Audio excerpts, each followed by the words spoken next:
Il-Pjan Strateġiku 2026-2030 tal-Istitut tal-Edukazzjoni u mibni fuq 4 pilastri li jsaħħu r-rwol tal-Istitut bħala ċentru nazzjonali għat-tagħlim professjonali, ir-riċerka, il-kollaborazzjoni u l-iżvilupp ta' sistema edukattiva.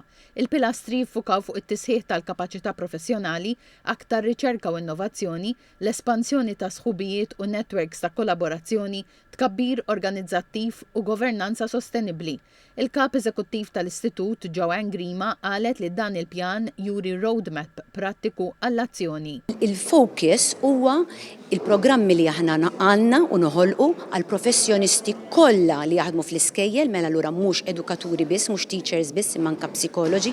F'dan il-każ bħalissa dak li qegħdin nagħmlu, qegħdin inwessaw il-professjonijiet li jaħdmu fl-iskejjel, qegħdin nagħmlu wkoll iktar riċerka għal kollaborazzjonijiet internazzjonali wkoll, sostenibilità minn kull lat ambjentali, finanzjarju, u mbagħad fl-aħħar mill-aħħar ninvestu fin-nies fil-workforce tal-Institute stessa. Il-pjan għandu lan li jsaħħaħ il-forza tax-xogħol edukattiva u jtejjeb l-esperjenza tal-istudent billi jqiegħdu fiċ-ċentru tat-tagħlim.